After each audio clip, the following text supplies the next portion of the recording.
Greetings, it's Brother Moloch again. It's going to be a rather short video tonight.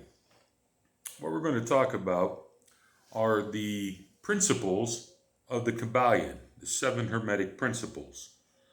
Okay, the first principle we're going to discuss is mentalism. The idea that mentalism is everything is a projection of your mind. The idea um, that when you open your eyes, everything is a projection of your conscious mind.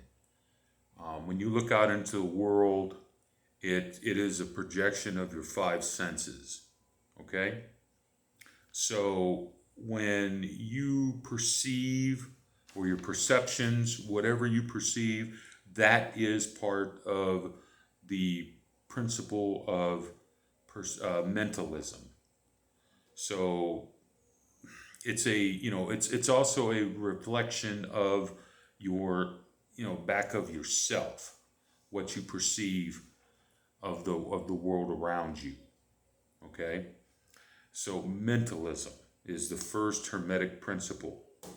The second Hermetic principle is the principle of correspondence. Now, this is the one a lot of people hear about. It's the old one. It's the spiritual one: as above, so below, as above. This is the one where we talk about where we do magic to influence the spiritual planes, and um, and we do this because we want the spiritual plane to influence the material plane. Okay, what we're looking to do is we want the material plane typically to influence usually things that are well beyond our control, not so much ourselves, because a lot of times when we want to affect ourselves, all we have to do is go within. Okay, and that goes back to some of the stuff I was talking about, psychology, inner psychology, and we can get back to that at some point in time. But when you want to work on the world beyond, you know, you'll hear hermeticists, and you'll hear ceremonial magicians talk about the microcosmic world and the macrocosmic world.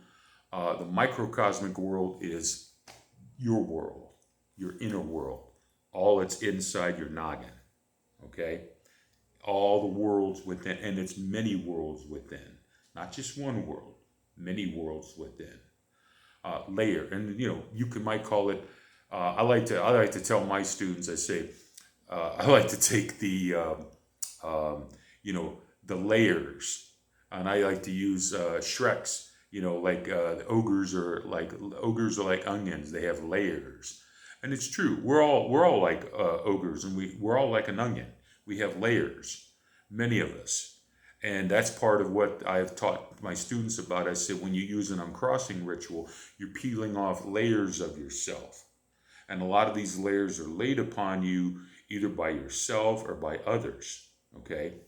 Whereas with the macrocosmic world, this is the world beyond your fingertips, out there in the universe, beyond you.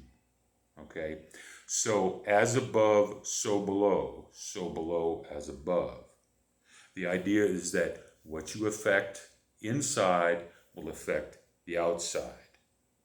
Or to the 3 initiates that wrote the Kabbalion, they looked upon it a little bit differently. They saw the spiritual planes as above, on a higher level, and they saw the physical plane as something more gross and base. That was them back in the early 20th century. Today, I just look upon it as within versus without. Okay, the spiritual planes are without. The higher spiritual planes, because let's face it, the ancestors don't. I mean, they don't necessarily dwell. They don't dwell within us. They're not. They don't. Um, they dwell beyond us. The ancestors, the saints, the gods, the goddesses, all the ones that we like, the angels, even the demons and such. People like to say, "Oh, the demons dwell within." Well, not necessarily. Okay, the Fae and all of them. No, it's we have our own inner demons. They're not the same as the other demons you might read about in the Goetia and grimoires. They're not the same. They belong to a different spiritual plane, folks. That bullshit that Crowley told you that they're all part aspects of our consciousness. Nonsense. Okay, just misunderstanding. He wanted to believe that because he had a misunderstanding of psychology, like a lot of ceremonial magicians do. Okay, so as above, so below. But the idea is that when you affect whatever you do to affect your inner self will affect the outer world. However, when you do magic to affect the surrounding, when you affect, you don't do magic to affect the surrounding world. You do sorcery, because magic, psychology does not affect the surrounding world. It doesn't. Your psychology does not affect the surrounding universe. You might think it does, but it doesn't. Your psychology affects you and you alone. Okay? If you want to affect the world around you, thaumaturgy is what you want, or theurgy. Okay? That's what you want. They will affect the surrounding universe. Thaumaturgy and theurgy. That's sorcery. So when you start using that kind of magic, that's what affects the universe around you. And that's what I'm trying to teach here in these lecture videos. Okay, so that's Hermetic Principle number 2, the principle of correspondence. Principle number 3 is vibration. Everything is in motion, nothing is at rest. We know this, atoms are constantly in motion. Okay? Atoms are constantly in motion. Science has told us this. The 3 initiates believed that.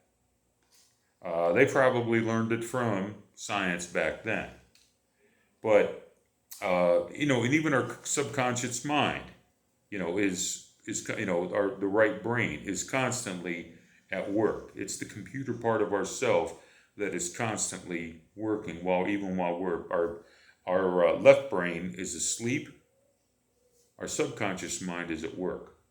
So the law of vibration is it's constantly, nothing is it's sort of like the Big Apple. They always say in New York, the Big Apple is never asleep. Our Big Apple is never asleep as well. So the universe is constantly in motion. It's always, the universe is expanding. Science does tell us that. It's an expanding universe. So, number 4, polarity. We do know that there is polarity going on. The 2 poles, positive and negative. Okay. The best example I can give of polarity is the yin and the yang symbol. Okay. The idea, and plus the idea with the yin and the yang that I like to tell people is that nothing is always inherently evil and nothing is inherently always good. It's always balance. Polarity equals balance. I've always taught my students, I say, sorcerers walk the fine line of balance. This nonsense of walking in the light, no. Because sometimes you have to open up a can of whoop ass. You don't want to be a rug for anybody to wipe their feet on. And there's a lot of assholes out there who want to wipe their feet on you. You know, um, you study magic to change, to affect your, to affect your life for the better. Um, doesn't mean you have to walk around with a chip on your shoulder. Because there's people out there that, I've met people in the African traditions who, for want of a better, a slight insult, and they're ready to go to their, Nganga and rouse their spirit to go whip somebody's ass for something stupid, which I would think would be something you might think would be something stupid. But consequent, they're like, but they're unlike these Wiccans who have this Wiccan read, and it harm none, do as you will. Well, see, that's one of the dumbest things out there. Oh God, whoever invented that, if Gardner invented that, he was a fool, damn fool, because all it's done is sterilize an otherwise a perfectly good magical religion. Okay. Um, you don't need to walk around, and that's why I went into the study of sorcery. I was tired of people telling me I couldn't do this, I couldn't do that. There's no sense in it. Why should you walk around in life and let other, and study magic and let others mistreat you and abuse you, and let bosses tell you, promise you this, promise you that, and then take it away from you? That's nonsense. That's nonsense. Um, and then have and have these loudmouth, chain smoking tent people in the craft tell you, well, that's what you got to deal with. You just have to deal with it. Screw that. Okay? No, no, no, no, no, no. I'm a witch. I'm a sorcerer. I'm a practitioner of magic, of sorcery, of thaumaturgy. I'm going to open up a can of whoop ass on that son of a bitch. I was promised something. I'm going to get it. And if they're not going to give it to me, then I'm going to get my pound of flesh some other way. Now, um, I'm not saying that, again, I'm not saying you have to be a bully about everything, but I'm also not saying, you have to run at every little thing. So, use discretion. If some of you people are worried about ethics, if you have to worry about ethics, then don't do it. That's what I tell people. If you have to worry about ethics, don't do it. I don't, I don't worry about that crap. Typically, um, my attitude is, it's like if I feel that it's justified, then I do something. And I can count on one hand the times that I've really had to open up a can of whoop ass on someone that was really justified. Most of the time, my spirits take care of it. You know what I mean? Or the ancestors do. So, the next one is the principle of rhythm. Okay, everything is ebb and flow. Now, this one should be pretty. This one should make a lot of sense to you folks. Ebb and flow, especially if you've studied anything about astrology. Um, to those of you that practice witchcraft, especially the phases of the moon, times and tides. To everything there is a season. It comes and goes. Look at magical hours. Times come, times go. If you're worried about, well, the moon phase is out of phase, don't worry about it. The moon comes daily. The moon, waxes and wanes daily. It does. The moon waxes and wanes daily. How do I know? Planetary hours. All planets wax and wane daily. Look at the planetary hours. You can use those for your magical efforts. Okay? Let's see, what else? Let me put my glasses on so I can see my own handwriting. Oh, patience is one of the things that I've had to learn with, ebb and flow, and it's worth it. You know, because sometimes, but if you're in a hurry, like I said, if it's something that can't wait, use planetary hours. It'll get you through. It'll get you through. Number 6, the principle of cause and effect. This has nothing to do with karma, folks. Nothing. This only has to do with that to every cause there is an effect, and for every effect there is a cause. Karma is simply a Sanskrit word that has to do with reincarnation.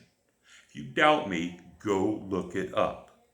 Stop buying into all this New Age nonsense written by Llewellyn and other New Age practitioners who are talking out of their ass about karma and using karma and karma. Karma, chameleon. I mean, please, give me a break. They don't know what they're talking about. Has nothing to do with real karma. Real karma has to do with when you die. When your physical body dies, where your soul goes. And you pass on to the ancestors, and then when you're going to reincarnate. That's all. That's all. Nothing more. Get over it. Okay? Cause and effect has just merely to remind you that if you want to stay out of the nonsense, out of the reindeer games that people play, remove yourself from it. That's all cause and effect is. You want to get tired. If you get tired of all the BS in life, watch what happens. You get tired of you get tired of all you get tired of stupid things happening to you. Where's the cause? Because the effects that are happening to you have causes. You're getting tired of being dumped on by boyfriends that are useless? Then stop dating losers. Okay? Stop it. You're tired of, getting shitty jobs? Then stop working for crummy companies. It's that simple. Cause and effect. Has nothing to do with karma. Your karma has to do with when you die. Grow up and learn from the Kabbalion. Finally, the last principle has to do with gender. And the simple thing about gender is that all of us have a male and female aspect inside of us. That's it. We are born with male and female within us. And that should be evident. Shouldn't have to, that should not be something that anybody misunderstands. That because when you die, you can be reincarnated as a male, you can be reincarnated as a female, or in any gender. It doesn't matter. So the principle of gender is a simple one, but it also has to do with other spiritual aspects as well. All of these principles, these 7 Hermetic principles, are ones that you should meditate on. The Kabbalion can be downloaded as a PDF from online. Get it, download it. It's a short read. It's not technical. You don't have to be a Hermeticist or a Kabbalist. You do not have to be involved in ceremonial magic or sorcery or anything to read and understand it. Just simply take your time, study it, and meditate on it. Some of these are not difficult at all. A couple of them, like polarity and gender, you might want to read a little bit and then meditate on them, and it won't hurt you. It'll help elucidate a few things in your mind, and you might go, you get that eureka moment, and that's a good thing, folks. That's a good thing. I really like it when my students call me up and they go, "Hey, Moloch, guess what? I had a eureka moment while studying, blah, blah, blah." That is progress, okay? I want you to have some progress in your life. So, this is my charge to you. Pick up a copy of the Kabbalion, study it, learn it, learn the 7 Hermetic Principles, meditate on them. I've given you some of the basics. Apply them to your witchcraft, apply them to your sorcery. You'll do well. This is Brother Moloch. This is a short one. You have a good night, and we'll talk again soon. Take care.